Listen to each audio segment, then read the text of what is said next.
उस ट्वीट के बारे में कहूंगी जिसमें आपने प्रधानमंत्री जी और होम मिनिस्टर को धन्यवाद किया कि मेरे जन्मदिन वाले दिन ही आपने छापे मारे हैं। अभी तक के 200 से अधिक छापे पड़ चुके हैं हमारे ईडी, आईटी, डीआरआई पूरे छत्तीसगढ़ में। और पिछले दिनों कांग्रेस का राष्ट्रीय महाधिवेशन भी छत्तीसगढ़ में हुआ था। उस समय जो लोग व्यवस्था से जुड़े थे उन्हीं के घरों में छापा डाले। कुछ घर में तो बिना ECIR नंबर के उन्होंने हमारे कार्यकर्ताओं का छापा डाला, क्योंकि उनको बाधित करना था महाधिवेशन को।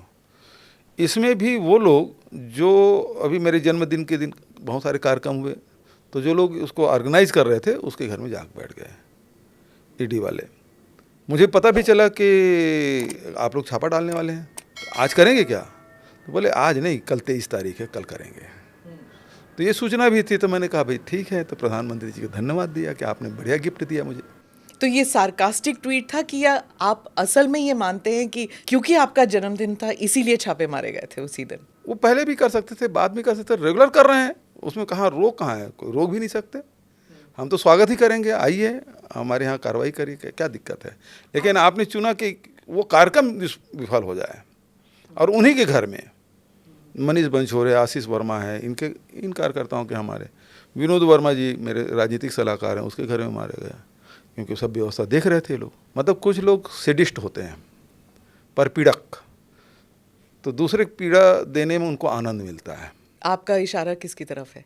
जो केंद्र में सरकार बैठी उसी को इशारा करेंगे भाई, और किसी पीड़ा मिल रही है हमको। वो लोग ऐसे दिन चयन करते हैं जिससे जो हम लोगों का जो कार्यक्रम हो ध्वस्त हो जाए। आपने ये भी कहा कि छापेमारी जो आपके यहाँ हो रही है ये इसलिए हो रही है क्योंकि पाटन में वो जीत नहीं सकते, जहाँ पर उन्होंने दुर्ग के सांसद और आपके जो भतीजे हैं विजय भागेल उन्हें खड़ा किया है। बिल्कुल सही बात है, क्योंकि कई दौर के बैठक उन्होंने की, किसको लड़ाना है, किसको लड़ाना है।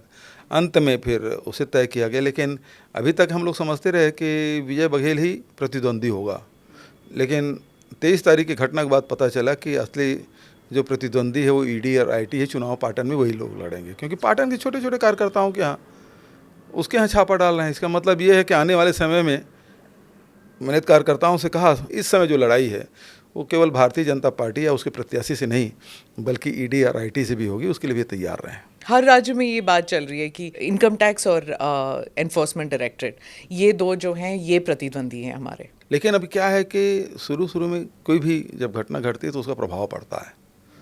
जब प्रथम लहर आया था कोरोना का तो सब लोग डरे थे, सहमे थे, लेकिन दूसरे लहर में ज़्यादा मौतें हुई, लेकिन डर कम हो गया था। कोविड से भी ज़्यादा डर है ईडी का? अरे तो भाई ऐसा है कि वो जान ले लेती है, ये राजनीति खत्म कर देती है। Click here to watch the full episode.